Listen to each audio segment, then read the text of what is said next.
சூப்பரா மணக்க மணக்க நம்ம புளிச்சக்கீரை கடையில் ரெடி ஆயிடுச்சு. இது வரைக்கும் நீங்க இந்த மாதிரி செய்யலாம், கண்டிப்பா செய்யுங்க. இது எங்க பாட்டியோட ஸ்பெஷல். புளிச்சக்கீரை கருவாடு வாசம் என்னால தாங்க முடியல. Oh my God. சாப்பிட்டுட்டே இருக்கலாம் போல இருக்கு. Hi friends, welcome to cook with Sangeetha. இன்னைக்கு நம்ம பார்க்க போறது புளிச்சக்கீரை கடையல். புளிச்சக்கீரை கடையல் யாருக்கு தான் செய்ய தெரியாது, எல்லாருக்குமே செய்ய தெரியும். ஆனா எனக்கு ரொம்ப டிஃப்ரெண்டா டேஸ்டா செஞ்சு காட்ட போறேன். அப்படி என்ன சங்கீதா செய்ய போறேன்னு தான் நினைக்கிறீங்க? புளிச்சக்கீரையில கருவாடு சேர்த்து செய்ய போறாங்க. அவ்வளவு சூப்பரா இருக்கும். இது வரைக்கும் இந்த மாதிரி நீங்க செய்யலன்னா எனக்காக ஒரு தடவை ட்ரை பண்ணி பாருங்க. கருவாடு பிடிக்கிறவங்க அவ்வளவு சுவையா இருக்கும். என் பையனுக்குலாம் ரொம்ப ரொம்ப பிடிக்கும். சோ இன்னைக்கு ரொம்ப எளிமையான முறையில சங்கீதா ஸ்டைல்ல இந்த புளிச்சக்கீரை கடையல் செஞ்சு காட்ட போறேன். நம்ம சேனல் யாரெல்லாம் இன்னும் சப்ஸ்கிரைப் பண்ணலையோ சப்ஸ்கிரைப் பண்ணுங்க. ப்ளீஸ் கீழே இருக்கிற பெல் பட்டன்ல மறக்காம ஆல் கொடுங்க. அப்பதான் நான் போற வீடியோ உங்களுக்கு உடனே வரும். வாங்க இப்ப எப்படி செய்யறதுன்னு பார்க்கலாம். புளிச்சக்கீரை கடையல் பண்றதுக்கு பெருசா ஒரு கட்டு புளிச்சக்கீரை எடுத்து நல்லா கழுவிட்டு தண்ணி வடிகட்டி வச்சிருக்கேன். இப்ப புளிச்சக்கீரை மண் சட்டியிலே போட்டுடலாம். மண் சட்டியில செய்யும் போதும் ரொம்ப சுவையா இருக்கும். அடுப்பணல் ஃபுல்லா இப்ப கம்மியா தாங்க வச்சிருக்கேன்.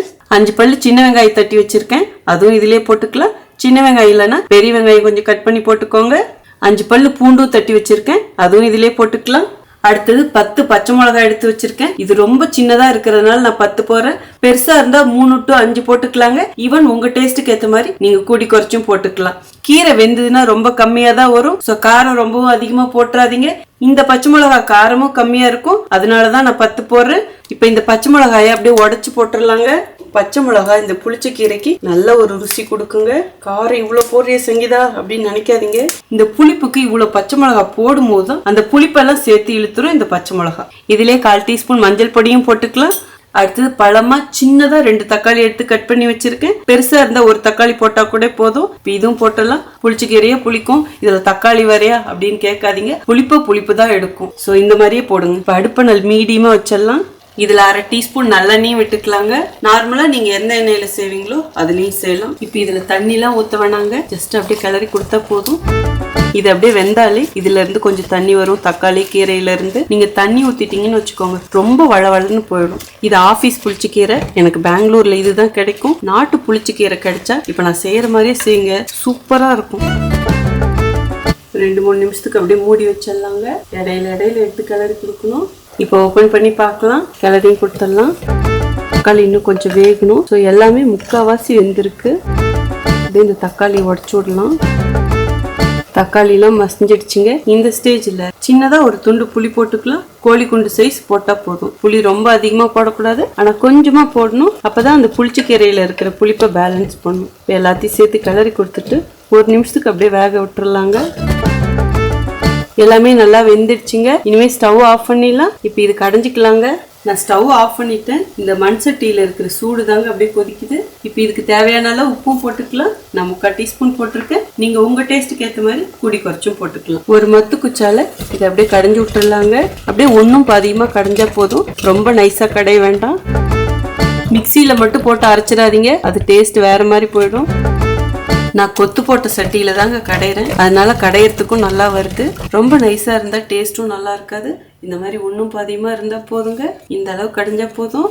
அவ்வளவுதாங்க, நல்லா கடைஞ்சாச்சு. நான் கருவாடு சேர்த்து செய்ய போறேன். சப்போஸ் நீங்க வெஜிடேரியனா இருந்தா இதுக்கு தாளிப்பு மட்டும் கொடுத்துருங்க. எண்ணெய் ஊத்தி கடுகு போட்டு காஞ்ச மிளகா பூண்டு கொஞ்சம் தட்டி போட்டு கொஞ்சமா வெங்காயமும் போட்டு 4 வெந்தயம் கொஞ்சம் ஜீரகம் கொஞ்சம் கருவேப்பிலை அதை எல்லாத்தையும் தாளிச்சு அப்படியே இதுல கொட்டிடணும். கொஞ்சமா கொத்தமல்லி தலையும் போட்டு அப்படியே ஒரு கலர்னா போதுங்க.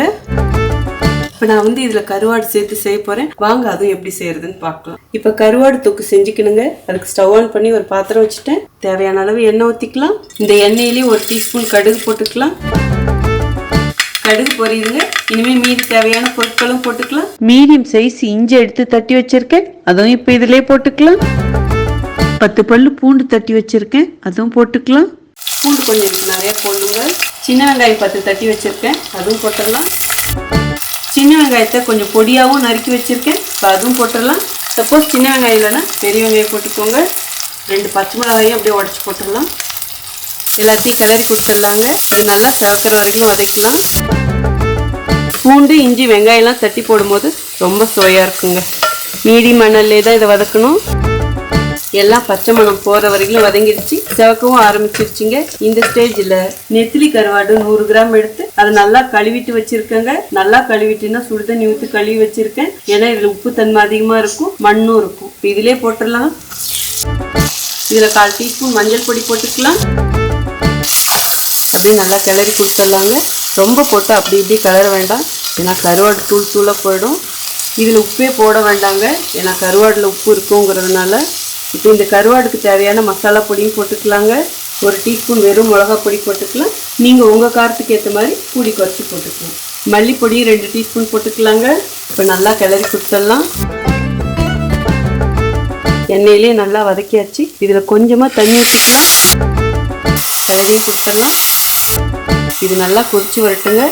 கொதி வர ஆரம்பிக்குது. இப்போ உப்பு டேஸ்ட் பாருங்க. 10னா இப்போ கொஞ்சம் உப்பு தூவிக்கலாம். கொஞ்சம் கம்மியாக இருக்குது, நான் கொஞ்சமாக தூவிக்கிறேன். கிளறி கொடுத்துடலாம். இந்த தண்ணிலாம் இழுத்துட்டு அப்படியே நல்லா வற்றி வரட்டும். எண்ணெய் பிரிஞ்சு வர ஆரம்பிச்சிருச்சு. இந்த அளவுக்கு நல்லா பச்சை மணம் போகிற வரைக்கும் வதக்கிட்டா போதுங்க. இதுலேயே ஒரு கொத்து கருவேப்பிலையிலையும் போட்டுக்கலாம். இதையும் கிளறி கொடுத்துடலாங்க. கொஞ்சமாக கொத்தமல்லி இலையும் போட்டுடலாம். அவ்வளோதாங்க. இப்போ நம்ம கருவாடு தொக்கு ரெடி ஆயிடுச்சு. இப்போ கடைஞ்சி வச்ச புளிச்சக்கீரையிலே இது கொட்டணுங்க. இப்போ ஸ்டவ்வும் ஆஃப் பண்ணிடலாம். இப்போ புளிச்சக்கீரையில் நல்லா ஒரு கைப்பிடி கொத்தமல்லி இலையை பொடியாக கட் பண்ணி போட்டுடலாம். இப்போ இது சேர்த்து கடையெல்லாம் வேண்டாம், இப்படி கிளறி கொடுத்தாலே போதும். அவ்வளோதான். இப்போ கருவாடு இதிலே கொட்டிடலாங்க.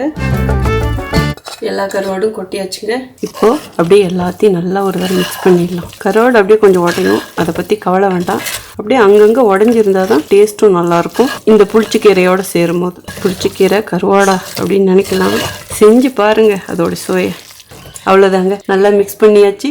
சூப்பராக மணக்க மணக்க நம்ம புளிச்சக்கீரை கடையில் ரெடி ஆயிடுச்சு. வாங்க எப்படி இருக்குன்னு டேஸ்ட் பார்த்தலாம். கொஞ்சம் எலும்பு இல்லாத கருவாடாக போட்டால் இப்படி உடஞ்சா கூட நமக்கு சாப்பிட்றதுக்கு நல்லாயிருக்கும். புளிச்சக்கீரை கருவாடு வாசம் என்னால் தாங்க முடியல. ஸோ இப்போ சாப்பிட்டுட்டே தான் உங்களுக்கு டிப்ஸ் கொடுக்க போகிறேன். நல்லா ஃபஸ்ட்டு சூடாக இந்த சாதத்தில் புளிச்சக்கீரை இந்த கருவாடு கடையில் நல்லா கொலை பிசைஞ்சு சாப்பிட்ருவோங்க. இது வரைக்கும் நீங்கள் இந்த மாதிரி செய்யலாம், கண்டிப்பாக செய்யுங்க. இது எங்கள் பாட்டியோட ஸ்பெஷல். 2-3 நாளைக்கு இதையே தாங்கன்னு சொல்லிட்டு கேட்போம். சாப்பிட்டு பார்த்தலாம். ஓ மை காட், சூப்பராக இருக்கும். இந்த புளிப்புக்கும் இந்த கருவாடு வாசனைக்கும் ஆஹா அபாரமாக இருக்கு. எல்லா அளவுகளுமே அவ்வளோ சூப்பராக இருக்கு. சான்ஸே இல்லைன்னு சொல்லுவேன். இதுக்கு மெயினாக டிப்ஸ்ன்னு பார்த்தீங்கன்னா, நீங்கள் எடுக்கிற கருவாடை பொறுத்து இருக்கு. கருவாடில் ரொம்ப உப்பு இருந்தால் உப்பு போடக்கூடிய இடத்துலலாம் பார்த்து தான் போடணும். அதிகமாக போட்டுறாதீங்க. நான் எடுத்த கருவாடில் 1/2 உப்பு தான். அது கடைக்காரர் சொல்லியே தான் கொடுத்தாரு. ஸோ ரொம்பலாம் இதில் உப்பு இருக்காதுமான்னு சொல்லிட்டு. அதே மாதிரி கொஞ்சம் முள்ளு இல்லாத கருவாடில் செய்யுங்க. அதுவும் சின்ன கருவாடில் செய்யுங்க. அது ரொம்ப ருசியாக இருக்கும். கருவாடை மேக்ஸிமம் எந்த அளவுக்கு உடைக்காம செய்ய முடியுமோ அந்த அளவுக்கு உடைக்காம செய்யுங்க. அதே மாதிரி கொஞ்சம் அப்படி இப்படி உடஞ்சிருக்கும், அதை பற்றி பரவாயில்ல. இதெல்லாம் இப்படி உடஞ்சி மிக்ஸ் ஆகிருந்தால் தான் அந்த கீரையோட கலக்கும் போதும் அவ்வளோ டேஸ்ட்டாக வரும். மற்றபடி இதில் கரம் மசாலா அப்படி இப்படி எதுவும் போடக்கூடாது. ஜஸ்ட் இஞ்சி பூண்டு மட்டும் அதுவும் தட்டி போடணும். அதுதான் இதோட சுவையே. இது வரைக்கும் நீங்கள் இப்படி செய்யலாம், கண்டிப்பாக ட்ரை பண்ணி பாருங்க. நிஜமாக சொல்றேன், புளிச்சக்கீரை இவ்வளோ டேஸ்டா சாப்பிடலாமா அப்படின்னு நீங்க கண்டிப்பா சொல்லுவீங்க. சாப்பிட்டுட்டே இருக்கலாம் போல இருக்கு. கருவாடு எந்த அளவுக்கு நல்லா இருக்கும் உங்களுக்கு அந்த அளவுக்கு டேஸ்ட் வந்துடும். கருவாடு ருசி இந்த கீரைக்கு அவ்வளோ ஆப்டா இருக்கும். கொஞ்சோண்டு சாப்பிட்றவங்க கூட ஒரு தட்டு சோறு சாப்பிடுவாங்க. இந்த கீரை இருந்தா, அதுவும் நான் செஞ்ச இதே ஸ்டைல்லே செஞ்சா கருவாடு பிடிக்கிறவங்களும் வித்தியாசமா இந்த மாதிரி செஞ்சு சாப்பிட்டு பாருங்க. ரொம்ப ரொம்ப அஸ்தலா இருக்கும். புளிச்சக்கீரை பிடிக்கிறவங்களும் இதே மாதிரி செஞ்சு சாப்பிட்டு பாருங்க. ஆஹா சூப்பராக இருக்குது. சாப்பிட்டுட்டே இருக்கலான் இருக்கு. ஸோ வீடியோவில் நான் சொன்ன அளவு குறிப்பு அப்படியே ஃபாலோ பண்ணுங்க. ரொம்ப ரொம்ப சூப்பராக வரும். கீரையை ரொம்ப நேரம் வேக வைக்கணுங்கிற அவசியம் கிடையாது. காரம் நிஜமாக சொல்கிறேன், இதில் ரொம்ப அதிகமாக இருக்கிற மாதிரிலாம் தெரியவே இல்லை. ஆனால் உங்களுக்கு தகுந்த மாதிரி நீங்கள் காரமும் பார்த்து போட்டுக்கோங்க. ரொம்ப ரொம்ப சூப்பராக இருக்கும். ஸோ நீங்களும் இதே மாதிரி செஞ்சு பார்த்துட்டு ப்ளீஸ் எப்படி இருக்குன்னு சொல்லிட்டு கமெண்ட் பாக்ஸில் சொல்லுங்கள். உங்களுக்கு இந்த ரெசிபி பிடிச்சதுன்னா ப்ளீஸ் மறக்காமல் ஃபர்ஸ்ட் ஒரு லைக் கொடுத்துருங்க. ரொம்ப ரொம்ப பிடிச்சதுன்னா உங்கள் ஃப்ரெண்ட்ஸ் அண்ட் ஃபேமிலிக்கு ஷேர் பண்ணுங்க. நீங்கள் இது வரைக்கும் எனக்கு கொடுத்துட்டு இருக்க அன்புக்கு ஆதரவு ரொம்ப ரொம்ப நன்றி. உங்களுக்கு என்ன ரெசிபி வேணுமோ ப்ளீஸ் அதுவும் கமெண்ட் பாக்ஸ்ல சொல்லுங்க.